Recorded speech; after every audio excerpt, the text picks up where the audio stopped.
Oregon and the Arizona schools are the big winners from week 9, but it's not all bad news for everybody else. You are Locked On Pac-12, your daily podcast on the Pac-12 Conference. It's the Locked On Podcast Network, your team every day.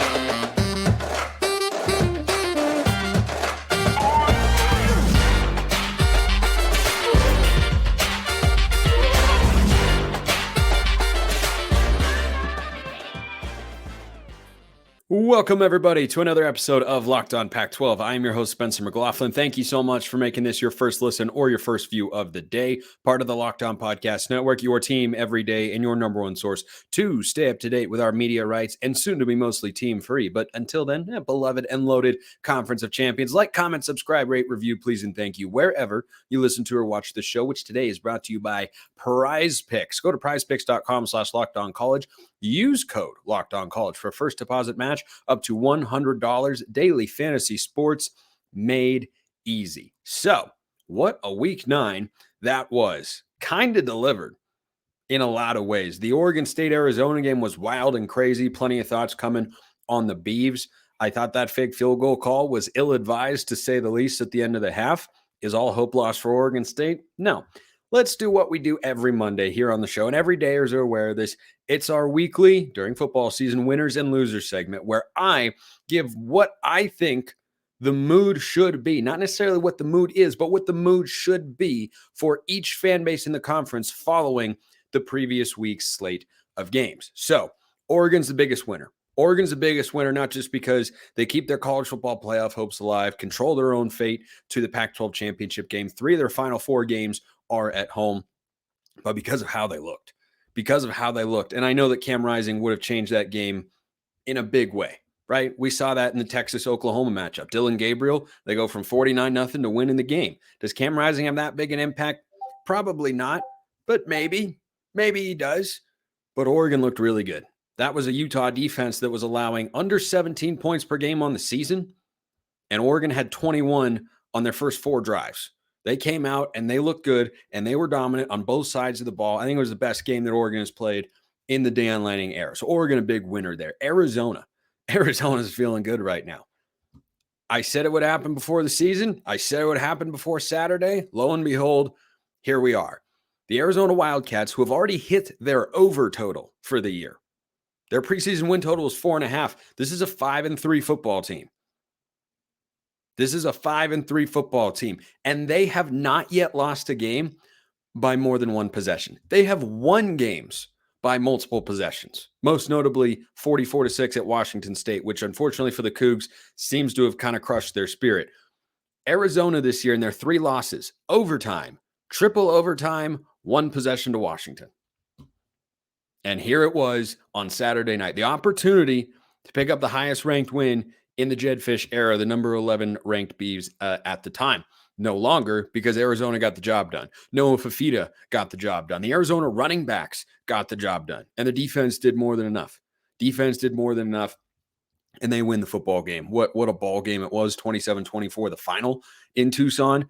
And what a moment that is for Arizona. It is a feeling that every program yearns for when they hire a new football coach to rebuild their football team. You are looking for moments, you are looking for markers of optimism, and then those games that let everybody else know we've taken a step forward. Arizona's taken a step forward. That's a good football team. They've done it on the road. They've done it at home. They've beaten bad teams the way they should. They have played good teams well on the road. They have now beaten a really good football team in Oregon State. If just one of those overtime games go Arizona's way, we could be talking about a top 20 football program in the AP poll right now. We could. Curious to see if they make the top 25 in the college football playoff rankings on Tuesday. Guess what? I think they should. They should be between number 20 and 25. Arizona's a good football team. They proved that. And they are most definitely, along with Oregon, an outright winner from week 9, which is the highest label you can receive on a Monday show here on Locked On Pac-12. Yeah, they absolutely get it. Arizona State picked up their first Pac-12 win. Offense looked better. Defense is good. I liked that Brian Ward hire before the season began from Washington State. That's making a difference. Look at what's happening with Arizona State's defense. Look at what's happening with Washington State's defense. The Cougs can't stop anybody consistently, and the Sun Devils are stopping everybody. They win this game at home 38-27 as a 5.5-point dog. I stayed away from it in the Pac-12 Prime Picks for a reason. Didn't have a great feel for it. Thought Wazoo would win.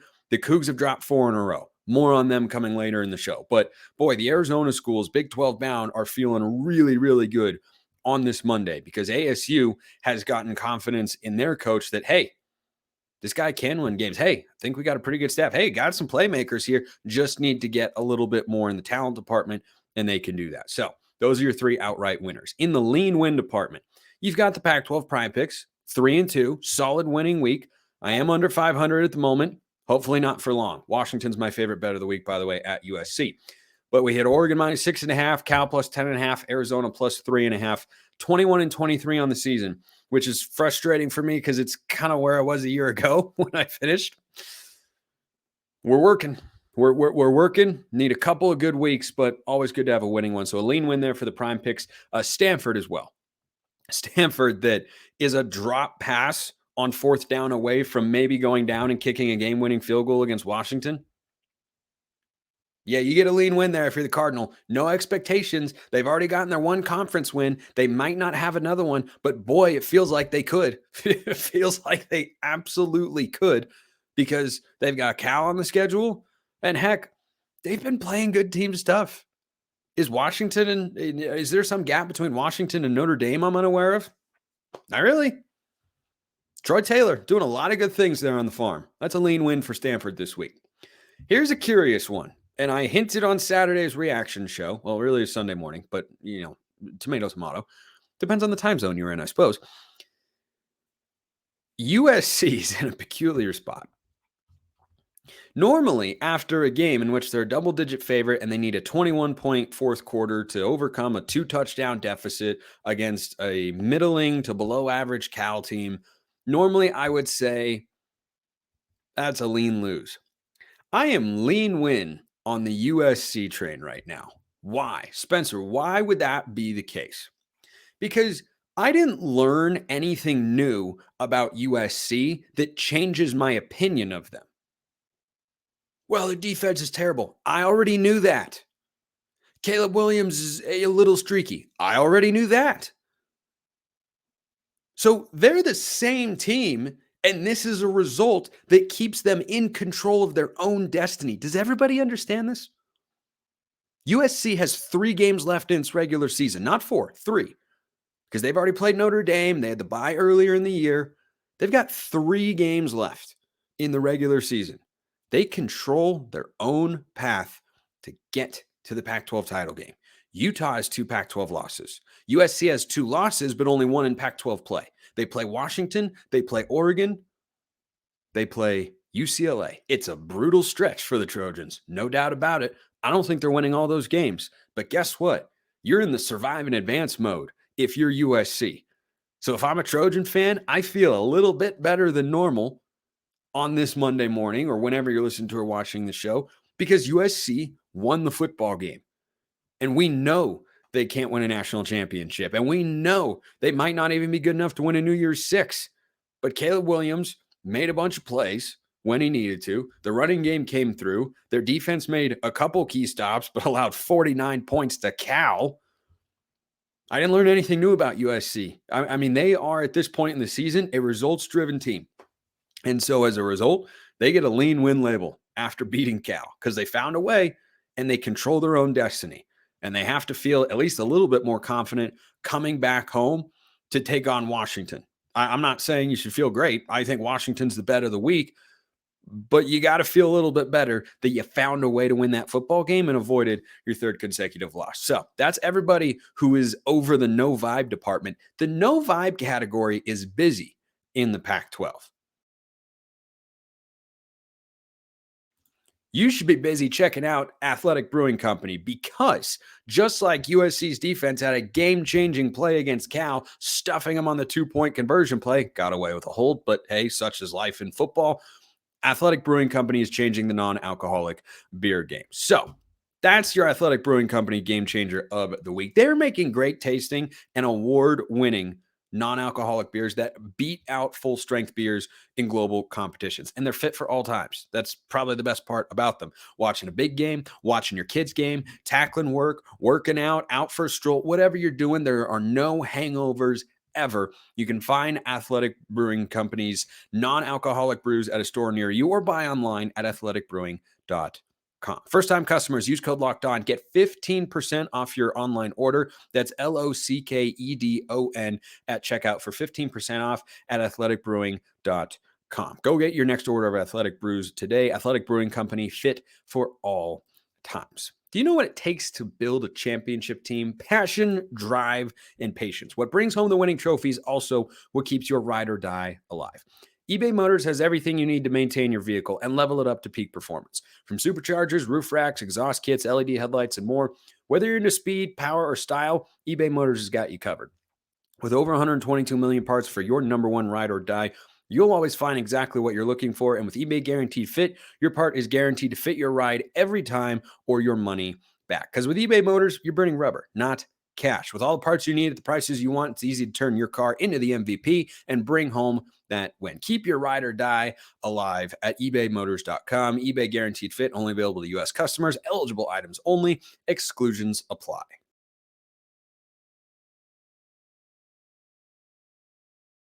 Alrighty then. A refreshing second segment sip as always as we dive into the no vibe category. This is a busy department. That's just kind of played a game. Solid. Nothing drastic came of it. Nothing, horrible was, taken away or anything like that. 3 teams in here: Washington, UCLA, and Colorado. These were difficult labels to assign, but I'll explain each of them. I'll start with Washington. Again, my initial instinct with Washington, and where people who are familiar with this segment might be thinking I should go, is a lean lose. And it is definitely a lot closer to that than it is a lean win when you go on the road and you have to struggle with a lowly Stanford team. Here's the reality for Washington, though. What we've learned about them in the last couple of weeks is they were coming off an emotional letdown after the Oregon game against Arizona State, and then they went on the road where there's no environment on the farm. And this week, we'll get a real test of whether or not this is a funk or whether or not there are cracks in the ceiling for this Washington Huskies football program as it pertains to their national championship aspirations in 2023. The reason I keep them in the no vibe department is, look, sort of similar to what I said about USC with regards to the Pac-12 championship discussion. Washington only needs to worry about their record right now. You just have to not have a loss on there. You can have one loss to almost anybody in the conference, still get to the college football playoff, win the whole thing. Washington is sitting at 8-0. They're still an 8-0 football team. Did they play well? Nope, they did not. Defensively, anyway. Offensively, they played just fine. They had 2 turnovers inside the Stanford 20-yard line, and they still scored 42 points. Defensively, nope, wasn't great. But again, I didn't really learn anything new in that department other than I thought their defense would play a little bit better, and I didn't anticipate Rome Odunze coughing up inside the 10-yard line because that doesn't usually happen to the most sure-handed wide receiver in the country. And yes, that includes Marvin Harrison Jr. I think Odunze's got better hands, though Marvin Harrison Jr. is probably the best receiver prospect in the country. Anyway, I digress. Washington gets a no vibe here because they are, at this point in the season, in survive and advance mode. They survived, they advanced. But certainly, even Washington people are looking around and going, okay, we just played the 2 worst teams in the Pac-12. Why did we beat them by a combined 17 points? That's not what should have happened. That's what did happen. It's not what should have happened. So Washington hanging out right there until they play USC this week. I think they are going to win that game. UCLA. This game looked exactly how I thought it would. Isn't that the definition of, I don't think you should have much of a vibe.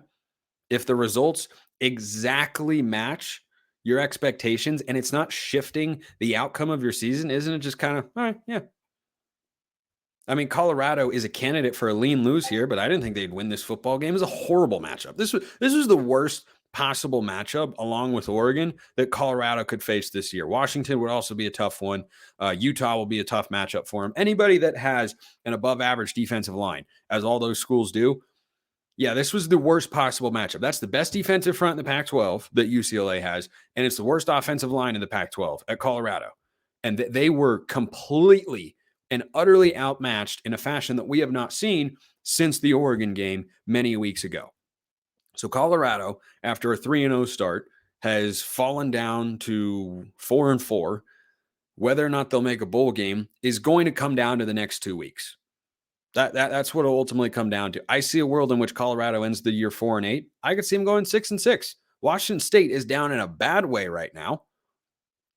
And I could see them winning one of two games at home, not both, against Oregon State and Arizona. No. That's not going to happen. But pulling an upset, it's called an upset for a reason. And we've got a passing offense. You're going up against two teams that do not have as dangerous a front fours as the UCLAs and Oregons of the world.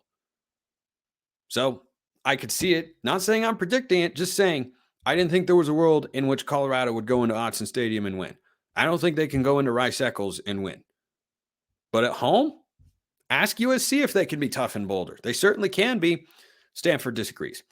So Colorado's a no vibe because they were outmatched going into that game. Their defense played well, actually. They forced turnovers. They weren't making it easy for UCLA to run the football. Like there were some good things there. But then there was the reality, which is their offensive line is overmatched. And Deion Sanders talked about that. I think let me collect my thoughts just kind of momentarily here. Deion Sanders after the game basically called out his offensive line and said they're not good enough. He's not wrong. I also don't think that's what you should say as a head coach. Is Deion conventional? Nope. Never has been, never will be. I do not believe it is setting a good example as the leader of a program to go straight to players and say in the middle of the season, yeah, you guys aren't good enough. That should fall on you, coach. Then you got to coach them up better. You got to put them in better positions to succeed. You got to get them ready. That's got to fall on the coach a little bit more than that. He kind of shifted that blame. And, Shedeur Sanders is running for his life, and we all see that. I understand the comment, coming out saying offensive line is not playing well enough. And they know that. We know that, and we got to be better. That's what I'd like to hear. That's the message I'd like you to give to the locker room. Not come out publicly and say, yeah, well, our offensive line isn't good enough. We'll get better players, though. Like, you just brought in a lot of players and have talked previously about, well, no, aren't playing up to our standard. Well, so are you not playing up to your standard, or do you not have the players to play at a higher standard? Which one is it? Anyway, those are my thoughts on that. UCLA, again, they're a better team here. They're at home. They didn't play great, but they were going to win no matter what. I thought, I did see a world in which Colorado could have pulled the upset, but I thought UCLA would cover. By the way, the Pac-12 prime picks are 2 games under 500 right now. Back-to-back weeks, they've been stung in the rear end by a backdoor cover, by a meaningless touchdown. Washington State at Oregon, and then Colorado against UCLA, scoring touchdowns when nobody cares and nothing matters. It's almost like Vegas knows what they're doing to keep people interested for all 4 quarters. But I tell you what, that's a couple of bad beats. For the Pac-12 prime picks, who are, not where I'd like them to be at the moment, but we'll try and fix that. All right, let's move into the lean lose, and only one outright losing mood for the Pac-12 fan bases this week. The lean lose department has got 3 teams: Oregon State, Utah, and Cal. Now, Cal is the one that was the greatest candidate to be in a no vibe or a lean win department. I have them down here for this particular reason. They keep losing this game. The close game that they're capable of winning against a good team, and they can't get over the hump. And you had a 14-point fourth quarter lead at home. Great crowd. Let it slip away. Cal's fighting to make a bowl game this year. I thought they would before the season. Didn't think they'd win this game against USC. Thought they would have beaten Auburn. Guess what? There's a world in which Cal has emerged victoriously in both of those games. Straight up. Period, point blank, end of discussion. Cal blew this game. They blew it. You had a fumble inside the 20 to give USC the ball late. Not able to convert on a 2-point conversion. Not able to get stops late in the game. The running game disappeared in the second half. The injuries certainly didn't help. I'll give the Bears that. They played well enough to win the football game and again did not win. Their offense played well enough against Oregon State, and their defense is letting them down. Their defense is not as good as I thought it would be before the season. Their offense is right where I thought it would be. If you can just get competent quarterback play, guess what? They got weapons. They got players there. Jeremiah Hunter is a player. Jay Knott is a player. Isaiah Fonse a player. Now, unfortunately, those guys, except for Jeremiah Hunter, got hurt, and Hunter made a big play or a big error late in the game. But this Cal offense has taken a step forward, and the defense has not taken a step with it, and that's why they keep losing games. And when you have a former defensive coordinator as your head coach, that's a frustrating place to be. And as you look at Cal's schedule, going to be a struggle to get to a bowl game this year, which I think was an attainable goal coming in. Now it's going to be a lot more difficult because they can't win these games. Between Oregon State, USC, and Auburn, all 3 games at home, you got to find a way to win one of those. And I think it's a deflating moment for Bears fans as they look at the context of the season of, boy, seems like we got enough team and have made the right moves to get to a bowl game. I agree. And now that is a very large uphill battle. They are not winning at Oregon this week. The Ducks are probably going to put up 40 to 50 points at Austin Stadium, and Cal will not score that many. So they have to win each of their last 3 games of the season. They're winnable. It's not impossible. You got Washington State, you got UCLA, and Stanford. You could win all those games. 4-8 feels more likely than 6-6. I think they probably end up somehow at 5-7, depending on what happens with Washington State. So still a couple more teams to get to. What about the teams that lost the biggest game of the weekend? Oregon State and Utah. Not all hope is lost. You've always got hope to make money with Prize Picks, which is the largest independently owned daily fantasy sports platform in North America. The largest and most exciting way to do that. And it's just you against the numbers. Instead of battling thousands of other players and pros and sharks, you just pick more than or less than on 2 to 6 player stat projections, and then you watch the winnings roll in. That's how it works. Quick withdrawals, easy gameplay, and an enormous selection of players and stat types are what make Prize Picks the #1 daily fantasy sports app. You go take your favorite player and say, I think he's having an off day. You go under. Or maybe you think he's having a big day. You go over. That's how easy it is. Go to prizepicks.com/lockedoncollege. Use code LockedOnCollege for a first deposit match up to $100. That's prizepicks.com/lockedoncollege. Use code LockedOnCollege for a first deposit match up to $100. All right. The lean lose department also contains Oregon State and Utah. Oregon State and Utah no longer control their own destiny, really, to get to the Pac-12 championship game. The good news is that Oregon State still has to play Washington, still has to play Oregon, so they can get back into it. Utah still has to play Washington. That's it. So it's tougher for Utah. I think the vibe is worse for Utah on a Pac-12 championship sense and worse for Oregon State. Because as I talked about on last week's show and the pressure that was facing the Oregon schools going into this weekend, Oregon State, that's a game you win one way or the other. You just find a way to get it done, whether it's by 1 point, recover an onside kick, block, punt, fit, whatever the case may be. You find a way to win that game when you're a conference championship level team. Take Washington, for instance. I'll give an example with Oregon as well, who we can all agree are the 2 best teams in this conference. Washington is not playing a good game on the road against a Stanford team that isn't very good.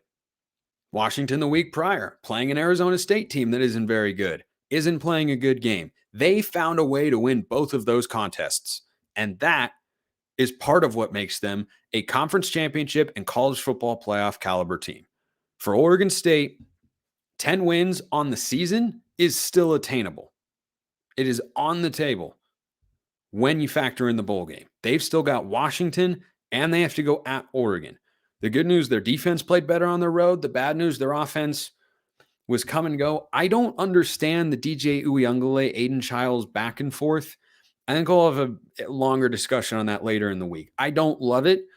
What I mostly didn't love from Oregon State was going for the 24-yard fake field goal run with a kicker before the half instead of kicking a 34-yarder from a guy who had already made a field goal and an extra point in that game.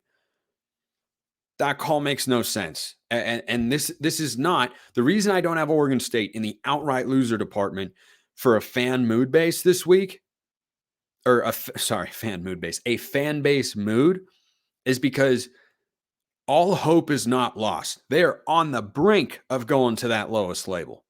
They're on the brink of it. They're not there yet. Arizona's a good team. It's not as if they went in there and lost to some slouch. They didn't lose to Stanford. They didn't lose to Arizona State or Cal or somebody like that. They lost to a good football team in a hostile environment. They'll face another hostile environment against Colorado on the road this week, not as good of a football team.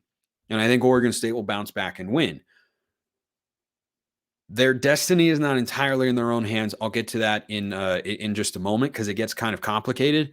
But that was certainly a gut punch for Beaver fans because, like I said, that's a game you win if you're a conference championship, college football playoff caliber team, and Oregon State is not. So 2 losses, they're out of the playoff conversation. They were a dark horse for that. They're done in that regard.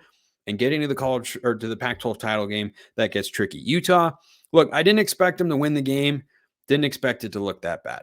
And JT Wistersell, Locked On Utes, has talked before about, with Bryson Barnes there and the way the schedule's shaken out the last month or so of the season, this is about to get really hard. And Utah's offense has got to be better than that. It's got to look more like what it did against USC and Cal than it did against Oregon or against UCLA or Oregon State. When they're facing plus defenses, they're struggling. When they're facing below average defenses, they're more than competent with Bryson Barnes back there. But he showed his limitations. I thought he might. Oregon exposed him in a big way. He was under 150 yards passing, under 50% completion or around there, and 2 picks. So not a great time for Utah as their college football playoff hopes done. And their Pac-12 title hopes, again, this is why I can't go in the outright loser department for how the fans should feel because it's still technically alive. The only outright loser this week is Washington State. And this is a slide that I don't think anybody saw coming. I did not, after Washington State went 4-0, expect them to, go 10-2 or 11-1. I did not see 4 consecutive losses coming with 1 loss apiece to the Arizona schools. This is a gut punch for Wazoo to lose that game, for their defense to be playing as poorly as it has been over the last couple of weeks. And the context of why Washington State feels the worst this week is that's a game that you should win. Absolutely. Questionable as to what, Washington State's going to be able to accomplish the rest of the season. Because if you can't beat Arizona State, kind of feels like you could lose to anybody. Stanford's coming up to Pullman this week. How motivated is Washington State going to be? It's a tough job for Jake Dickert. They've lost 4 games in a row. And in the context of all this realignment stuff, it feels worse. It feels worse because Washington State, I think, had more of a national narrative on their side with regards to, not entirely, of course, but there was still a segment of the college football world that said, wait a minute, they're a top 15 team. How on earth are they getting left out of it? Well, now it's a team that's lost 4 in a row, including once to Arizona and once to Arizona State, who are going to the Big 12. And they lost by double digits both times. They've lost 3 straight games by double digits. Not good. Not good for the Cougs. And boy, I really hope they right the ship up there in Pullman. Things do not look good at the moment. They are a completely one-dimensional offense. They've got no counterpunch, and their defense isn't playing very well.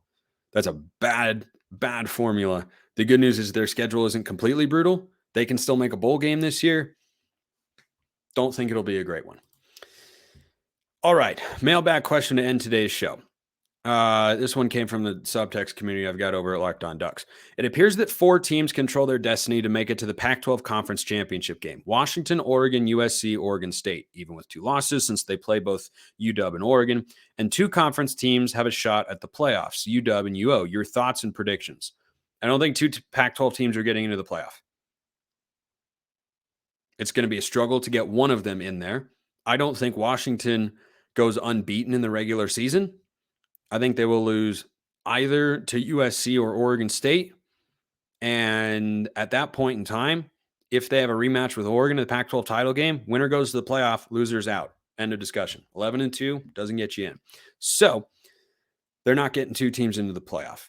For the teams that control their destiny, Washington and Oregon, absolutely. If Washington and Oregon win out, they're in the Pac-12 title game. There's not a damn thing anybody could do about it. USC controls their fate as well because they're a one-loss team that plays Washington and Oregon. So they could go 8-1 in conference play, wins over the Ducks and Huskies. The Utes have 2 losses. They're behind them. And you're good. And USC is in. Oregon State is where this gets tricky. So let's say the best scenario comes to pass for the Beavs and they win the rest of their conference games. They are 7-2 in league play. They would have a win over Washington. They would have a win over Oregon. Here's the problem. Head-to-head alone does not determine where you're ranked in terms of the tiebreakers, because last year, for instance, you have to have the right set of matchups. So Oregon last year beat Utah head-to-head. Both teams ended the year 7-2. Utah went to the Pac-12 championship game. Now, if you had 3 7-2 teams and they were Oregon, Utah, and Oregon State would have the head-to-head over both of those teams and would, in theory, get in, but they don't necessarily control their own fate because 7-2 is the best they could do. And if USC and Washington, there's going to be a one-loss conference team in all likelihood going to the Pac-12 championship game. So they would need someone else to kind of drop out because USC could control their own path, and USC and Oregon State don't play this year. And even at 7-2 in conference play, the tiebreakers could get wonky and the Trojans could get the nod over the Beavs. So it's we're not quite there to full Armageddon with the tiebreakers like we were last year and whatnot, but we're getting close to that time. Long story short, Washington, Oregon, USC control their own fate to get to Las Vegas. Oregon State, Utah, UCLA do not. They would need help, and the tiebreakers would have to work out accordingly. Appreciate you listening. I'll see you next time. And until then, hope you have a wonderful rest of your day.